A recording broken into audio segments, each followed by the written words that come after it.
이름으로 기도드립니다. 아멘. 헛된 우상이라는 제목으로 이 시간 말씀을 전하도록 하겠습니다. 우리가 살고 있는 이 시대에 과학이 정말로 많이 발전해가지고 사람들이 이 시대는 다들 과학에 의해서 이루어진다라고 이렇게 이야기를 하고 설명이 못된 것은 미신적인 것을 좀 따르지 않을 거라고 생각을 하곤 합니다. 근데 의외로 아직까지 이 시대에 살아가는 많은 사람들 미신적인 요소를 의지할 때도 있고 그런 것들을 완전히 자신의 삶에서 배제시키지 않는 것을 보게 됩니다. 어디서 볼 수가 있을까요? 일반적인 것들도 많이 볼 수가 있지만은 운동선수들 같은 경우는 그런 미신적인 요소가 좀 강하게 작용한 것을 보게 됩니다. 아마도 자기가 그날 어떤 컨디션, 어떤 일들이 일어난 것 따라서 결과가 달라질 수 있으니 좀 이렇게 미신적인 요소를 좀 의지한 것을 많이 보게 됩니다. 그 중에 대표적인 한 사람을 보면은 여러분들이 잘 아는 손흥민 선수 같은 경우도 이러한 좀 의식을 치른 것을 보게 됩니다. 여러분들이 뭐 아실 분들은 아시지만은 그가 이렇게 경기장에 임할 때 항상 오른쪽 발로 사이드라인을 밟고 경기장에 들어갑니다. 처음엔 이것이 우연이냐라고 이렇게 생각을 했는데 그가 항상 경기장에 입장하기 전에 경기장에 들어갈 때 항상 오른발로 사이드라인을 이렇게 한번 밟아줍니다. 그리고 만약에 들어가다 왼발이 그 사이드라인을 먼저 밟던지 지나가려고 하면은 왼발을 일부러 밟지 않고 왼발을 한번 건너뛰고 오른발로 다시 밟아가지고 그렇게 사이드라인을 밟고 경기장에 들어간다는 것이죠. 이게 아마도 손흥민 선수가 그 경기에 임하기 전에 이렇게 내가 오른발로 사이드라인을 밟아야지 그날의 경기력이 좋아진다라는 생각에 보면 좀 미신적인 요소에 의지해가지고 항상 이렇게 오른발을 먼저 사이드라인을 한번 밟고 들어간다는 겁니다. 아마도 어렸을 때 아니면 아마도 예전에 본인이 시합을 치렀을 때 본인이 한번 의식을 했는데 그때 오른쪽 발로 사이드라인을 한번 밟고 난 다음에 그날의 경기가 유독 잘 풀려서 그랬는지 아니면 이러한 일들이 몇 번 반복하다 보니까는 이제 본인이 생각하기 시작했던 것은 이렇게 내가 오른발로 밟을 때 그날의 경기가 잘 풀린다는 것을 믿으면서 어느 순간에 그것이 경기를 치르기 전에 하나의 거쳐가는 전례로 그의 인생 속에 자리가 잡게 되었던 것이었죠. 과연 그가 오른쪽 발로 사이드라인을 밟고 못 밟고가 그날의 경기력을 결정할까요? 이미 손흥민 선수는 세계적인 선수이기 때문에 실력만으로 보더라도 정말로 충분히 이렇게 그가 포함되어 있는 리그에서 좋은 결과를 낼 수가 있습니다. 그런데도 불구하고 그러다 보니까는 그런 미신적인 요소가 자리 잡히다 보니까는 항상 경기를 임하기 전에 이렇게 오른쪽 발로 가이드라인을 밟는 겁니다. 우리가 물론 이런 일들을 보면은 참 한편으로서는 그 정도 되면은 그냥 흥미롭다라고 이렇게 생각을 할 수가 있고 때로는 우리가 생각하는 거 왜 그렇게 미신적인 것을 믿냐라고 이렇게 생각을 할 수가 있지만은 의외로 사람들이 그런 미신적인 요소를 갖고 있는 것을 많이 보게 됩니다. 심지어는 신앙생활하는 사람들조차도 이렇게 미신적인 요소가 있다는 것을 간혹 보게 됩니다. 그 이유는 왜일까요? 아마도 사람들이 살다 보면은 여러 가지 징조를 바라보면서 두려운 마음이 있기 때문에 내 능력으로 해결할 수 없는 것이 있다고 생각을 하기 때문에 이러한 무슨 요소를 이렇게 만들어 가지고 그 위기를 극복하고 그 어려움을 이겨내기 위해서 이런 미신적인 것을 만들고 때로는 우상 같은 것들을 만든 것을 보게 됩니다. 다 같이 2절 말씀 한번 좀 같이 읽어보도록 하겠습니다. 여호와께서 이와 같이 말씀하시되 여러 나라의 길을 배우지 말라. 이방 사람들은 하늘의 징조를 두려워하거니와 너희는 그것을 두려워하지 말라. 네.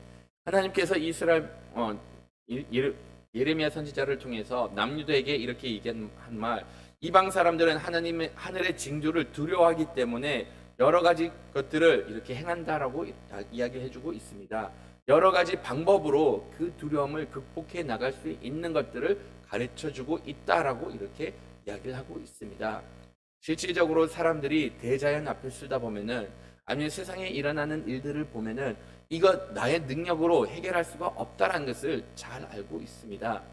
그러다 보니까는 그 막대한 힘 앞에서 어떻게 하면 내가 이것을 극복할 수가 있을까라고 생각을 하면서 이방인들이 끝내 생각하는 것, 이렇게 우상들을 만들고 미신적인 요소를 만들어 가지고 어떻게 해서든지 그 징조를 극복해 나가려고 합니다. 사람들이 신을 믿는 이유는 다양한 이유가 있습니다.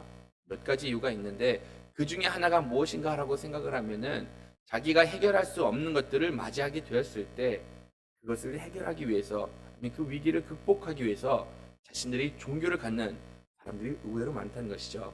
물론 세상 사람들은 이러한 사람들을 보면서 참 연약하다, 나약하다라고 이렇게 말하는 경우가 있습니다.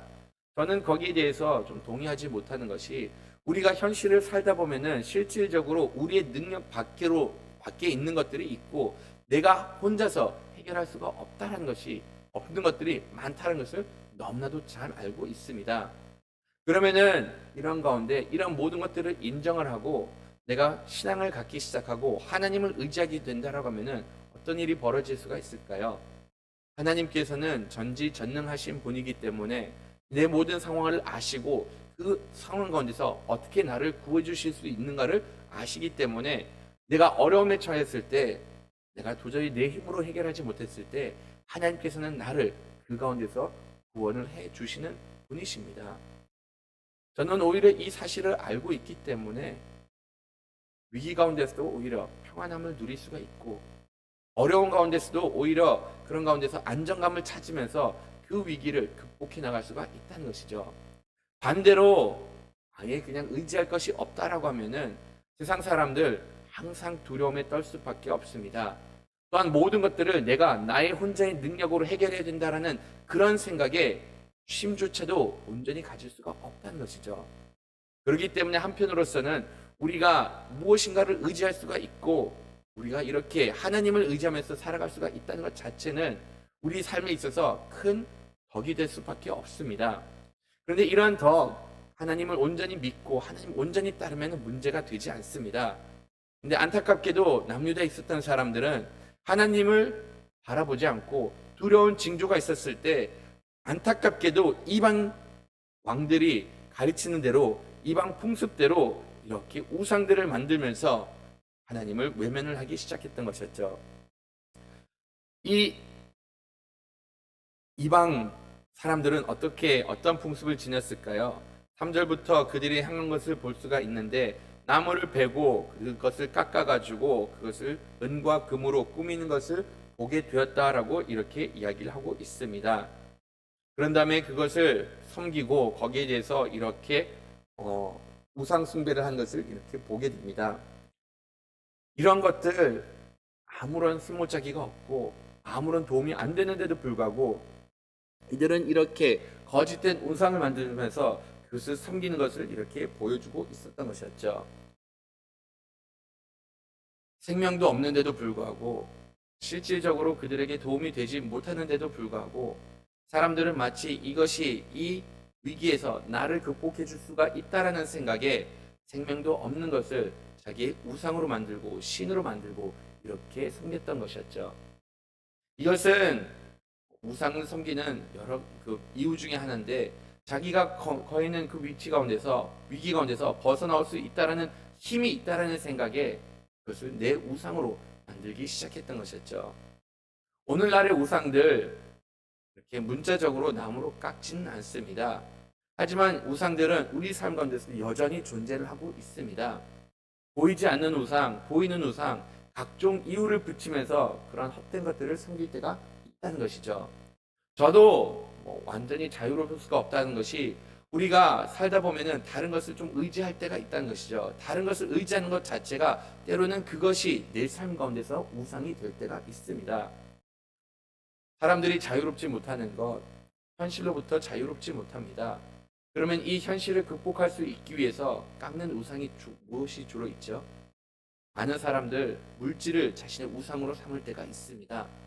우리가 현실을 살다 보니까는 물질로부터 자유롭지가 못하고 또한 이 물질이 가지고 있는 힘과 능력으로 의해서 그것이 때로는 내 삶의 우상이 될 때가 있다는 것이죠.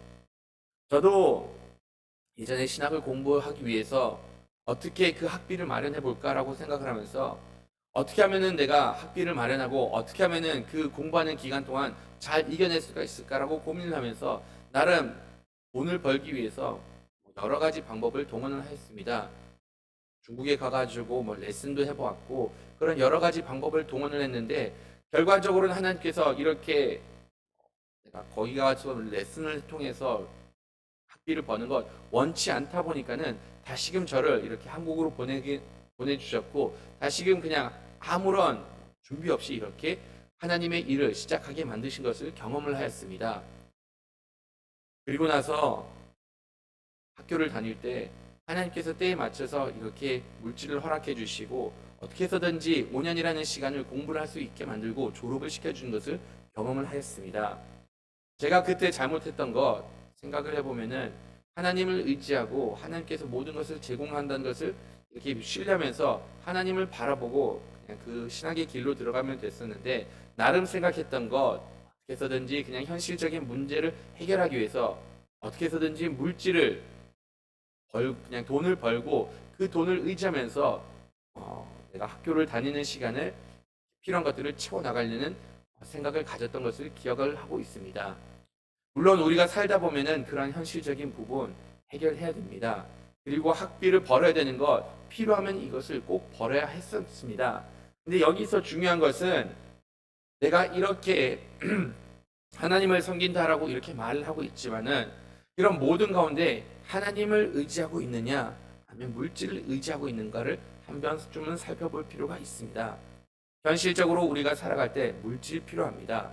하지만 그것을 제공하는 하나님을 우리가 의지를 해야 되는데 때로는 우리가 삶에서 우선순위가 뒤바뀌면서 하나님을 의지하면서 삶의 현실을 해결하는 것이 아니라 현실이 가지고 있는 힘을 의지하면서 살아가려고 하고 그것이 나의 하나님이 되면서 문제를 해결해 나갈 때가 있다는 것입니다.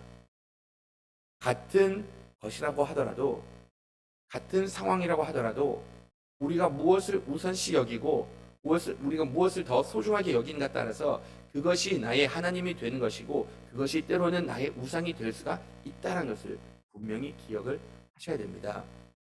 하나님께서 원하시는 것 다른 것을 하나님보다 더 소중히 여긴 것 이거 원하지 않으십니다. 하나님께서는 원하시는 것 오직 하나님만을 의지를 하기를 원하고 하나님만을 신실하게 섬기기를 원하고 계신다는 것이죠. 때로는 우리가 이런 현실적인 것을 두고 문제를 풀기 위해서 세상의 것들을 나의 우상으로 삼을 때가 있습니다. 하지만 때로는 우리가 이렇게 신앙생활 하면서도 그냥 잘못된 신앙심으로 인해서 세상의 것들을 이렇게 조각을 지어가지고 우상을 섬길 때도 있습니다.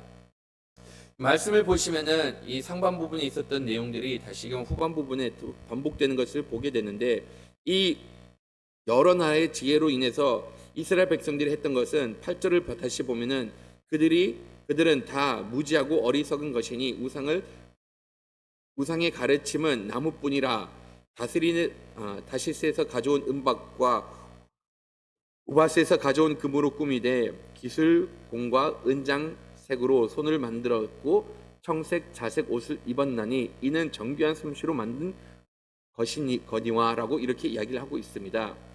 사람들이 행하였던 것, 이 이방신들이 이렇게 말했던 것처럼 나무를 가져다가 그 나무를 꾸미는 일을 행하였다라고 이렇게 이야기를 하고 있습니다. 여러분들은 잘 모르겠지만은 저는 이 말씀을 묵상을 했을 때 뜬금없이 그냥 크리스마스 트리가 이렇게 떠오르더라고요. 서양에서는 주로 하는 게 뭐냐?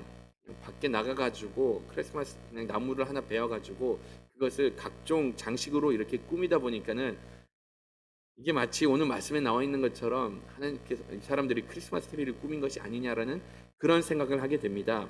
물론 여기서 뭐 크리스마스 트리를 두고 이야기한 것은 아니에요. 크리스마스 나무를 두고 얘기한 것은 아닌데 이들이 행하였던 것 주로 나무를 베어가지고 그것을 꾸몄다라고 이렇게 이야기를 하고 있습니다. 이것은 뭐 그때 당시 신상들을 이렇게 나무로 만든 경우가 많았기 때문에 이들이 이렇게 나무를 베어서 꾸몄다라고 하는데 우상 같은 것들을 만들고 그것이 마치 자신들의 삶에 있어서 힘이 된다, 능력이 된다라고 이렇게 믿었던 것이었죠. 하나님께서는 그런데 우리에게 해주신 말씀 그 어떤 것으로 하나님의 형상을 만들지 말고 반대로도 우리가 이렇게 세속적인 것에 의해서 하나님을 상품화할 필요도 없다라고 이렇게 이야기를 하고 있습니다. 만약 우리가 그 말씀을 문자적으로 그대로 받아들인다라고 하면은 어떤 사람들은 우리가 크리스마스를 지내는 전례조차도 바람직하지 않냐라고 말하는 사람을 간혹 보곤 합니다. 그 사람들이 이렇게 주장하는 배경은 예수님께서 원래 태어나신 월수를 이렇게 본다라고 하면은 여름에 가깝다라고 하지 12월 달은 분명히 아니다라는 것을 알고 있습니다. 그러면은 굳이 우리가 12월 달에 크리스마스를 기념하는 것은 결과적으로는 세상의 상술로 인해서 우리가 세상의 문화를 따라가는 것이 아니냐라고 이렇게 이야기를 하면서 크리스마스 절기를 치른 것조차도 기독교적이지 못하다. 크리스마스 트리 장식하는 것도 기독교적이지 못하다라고 이렇게 말하는 경우를 간혹 보곤 합니다. 그런데 우리가 이렇게 절기 지키는 것, 종교 행사하는 것이 과연 세속적인 문화를 받아들여 가지고 우리가 그로부터 이것이 하나의 우상 섬김이 될 수가 있는가를 생각을 해보면은 여기에 대해서는 한번 좀 이렇게 구별할 필요가 있습니다. 말씀에도 나와 있듯이 이 유대인들이 하였던 것, 이방 문화를 받아들여 가지고 그로 인해서 자신 이방 신들을 섬긴 것이었지, 이방 것들을 알리는 것이었습니다. 근데 정작 크리스마스 같은 경우는 어떤 경우일까요? 우리가 기독교 문화를 이렇게 세상 사람들에게 알리는 것입니다. 예수님께서 태어난 날짜 정확하게 12월 25일이 아니라고 할지언정 우리가 이것을 기념하는 것은 예수님께서 이 땅에 오신 것이고 예수님께서 우리를 위해서 십자가에 죽으신 것을 이 땅에 오신 것을 기념하기 위해서 사람들에게 어떻게 보면 예수님을 알리기 위해서 이런 절기를 치른다라고 말을 할 수도 있다는 것이죠. 세상 문화를 교회로 가져온 것이 아니라 교회의 문화를 세상 밖으로 이렇게 전하는 행사라고 말을 할 수가 있습니다. 물론 그것 이외에도 정말로 보수적인 분들은 교회에 있는 그 어떤 장식도 허락은 돼서는 안 된다. 심지어는 십자가와 같은 것들을 이렇게 두어서는 안 된다라고 말하는 기독교인도 간혹 보곤 합니다. 우리 교회 여기 앞에 십자가가 있는데 과연 이것이 우상 숭배라고 이렇게 말을 할 수가 있을까요? 대답은 네라고 할 수도 있고 아니오라고 말을 할 수도 있습니다. 우리가 이 십자가가 무엇을 상징하고 있는가 너무나도 잘 알고 있습니다. 십자가는 예수님께서 우리를 위해서 피를 흘리신 것을 의미하고 있기 때문에 우리가 이 십자가를 바라봄으로 인해서 우리가 누리고 있는 은혜가 얼만큼 다시 큰가를 기억하기 위해서 때로는 가정에다 교회에다가 이렇게 십자가를 걸어놓곤 합니다. 우리가 누리는 은혜를 다시금 기억하기 위해서 십자가는 어떻게 보면은 하나님에 대한 우리의 믿음의 고백으로서 이렇게 사용이 될 수가 있다는 것이죠. 만약 이러한 방법으로 십자가를 집에다 두었던지 아니면 교회를 이렇게 꾸몄다라고 하면은 이것은 문제가 되지는 않습니다. 근데 간혹 하나님을 잘 모르는 사람들은 이 십자가가 마치 하나의 부적이 된 것처럼 나를 모든 악에서부터 나를 지켜줄 것이다 라고 하면서 이것을 그냥 부적으로 사용하는 크리스천들도 간혹 보곤 합니다. 이거 부적은 아닙니다. 십자가는 나무로 이렇게 만든 것이기 때문에 우리를 위기에서 도와낼 그런 능력을 지닌 것은 아니란 것이죠. 이것은 하나님을 기억하는 도구이지 그 이상도 그 이하도 아니란 겁니다. 이스라엘 백성들 이러한 잘못 성경 가운데서도 한 적이 있었죠. 이스라엘 백성들이 블레셋 사람들과 싸우려고 했을 때 그때 언약궤를 가지고 가가지고 이 언약궤가 있으면은 이 언약궤가 우리를 지켜줄 것이다라고 이렇게 착각을 하였는데 언약궤가 그들을 지켜준 것이 아닙니다. 하나님께서 이스라엘 백성을 지켜주신 것이고 하나님의 임재가 있을 때 하나님의 능력이 있을 때 하나님께서는 그 능력으로서 우리를 지켜주신다는 것이죠. 오늘날 간혹 신앙생활 하다 보면은 좀 신비한 것들을 경험을 하고 그 가운데서 물건이 하나 사용됐다고 하면은 그 물건을 신격화시키는 것을 간혹 보곤 합니다. 예전에 저도 들었던 일인데 어떤 사람이 전쟁터에 나갔는데 마침 그때 가슴에 성경책이 있었고 그 성경책으로 인해서 날라오는 그 총알이 거기에서 박혀가지고 목숨을 건졌다라는 그런 이야기, 유사한 이야기 여러분들도 많이 들어보셨을 거라 생각을 합니다. 그래가지고 어느 순간부터 이 성경책이 나를 지켜줬다라고 이렇게 말을 하면서 성경책이 마치 그냥 하나의 우상이 된 것을 보곤 합니다. 과연 성경책이 사람의 목숨을 구했을까요? 아니면은 그 가슴 주머니에다가 성경책을 넣으신 하나님께서 그 사람을 지켜주신 걸까요? 우리가 너무나도 잘 아는 것처럼 지켜주신 분은 하나님이고, 하나님께서 마치 성경책을 도구로 사용을 하셨으면은 그것이 그냥 하나님께서 사용하신 도구밖에 되는 것이 아니지, 궁극적으로 우리의 삶의 위기를 극복하게 해주시는 분은 바로 하나님이다라고 이렇게 말씀을 해주고 있습니다. 우리가 따르고 믿어야 될 것, 세상에 있는 거짓된 것들 의미를 부여할 필요도 없고, 오히려 이 모든 것들을 허락해 주신 하나님을 의지해 나가야 합니다. 하나님께서는 어떤 분이신가요? 12절부터 하나님께서 행하신 그 모든 것들을 이렇게 보여주고 있는데, 다 같이 12절 13절 말씀 좀 한번 읽어보도록 하겠습니다. 여호와께서 그의 권능으로 땅을 지셨고 그의 지혜로 세계를 세우셨고 그의 명철로 하늘을 펴셨으며 그가 목소리를 내신즉 하늘을 많은 물이 생기나니 그는 땅 구름을 오르게 하시며 비를 위하여 번개치게 하시며 그 곳간에서 바람을 내시거늘. 하나님께서 행하신 것들을 다시금 이렇게 알려주고 있습니다. 결과적으로는 하나님께서 모든 것을 창조하신 분이시고 하나님께서 모든 것을 주관하시는 분이심을 이렇게 가르쳐주고 있습니다. 그러면은 이 세상에 있는 그 모든 것들, 아무리 인간의 지혜를 동원을 하고 아무리 현실을 바라보면서 실질적으로 우리에게 도움이 줄 수 있는 세상의 것들을 바라본다라고 하면은 이것은 결과적으로는 하나님 발 아래 있다라는 것을 이렇게 보여주고 있습니다. 아무리 세상에서 많은 능력을 발휘할 수가 있다고 하더라도 궁극적으로 그 능력을 주신 분은 하나님이라고 이렇게 우리에게 가르쳐주고 있다는 것이죠. 그러면 우리가 살아갈 때 진정 의지해야 될 것은 과연 무엇일까요? 하나님께서 만드신 그 허망한 것들을 의존하는 것이 아니라 그 모든 것들을 우리에게 허락해 주신 하나님을 바라보면서 하나님을 의지해야 합니다. 세상에 있는 것들은 다 헛된 것들입니다. 세상에 그렇게 능력이 있는 것처럼 보이지만은 결과적으로는 시간이 되면은 다 썩어 없어진 것밖에 되지가 않습니다. 세상에 살아가면서 헛된 우상을 만들지 않고 오직 모든 것들을 만드신 만물의 하나님을 만능의 하나님을 의지하는 여러분들이 되기를 간절히 바라겠습니다. 매일 성경 첫 번째 단락 읽도록 하겠습니다. 하나님은 어떤 분입니까? 하나님 같은 분은 세상에 어디에도 없습니다. 그 지혜와 능력에 있어 하나님과 비견될 수 있는 존재는 없습니다. 우상은 그저 인간에게 사용되는 사물일 뿐입니다. 화를 내릴 수도 복을 줄 수도 없습니다. 현재는 물론 미래에도 아무런 능력을 끼칠 수 없습니다.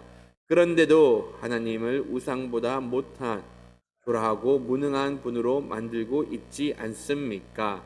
하나님을 찬양할 이유가 없을 만큼 자랑하는 것이 있다면 그것은 우상입니다.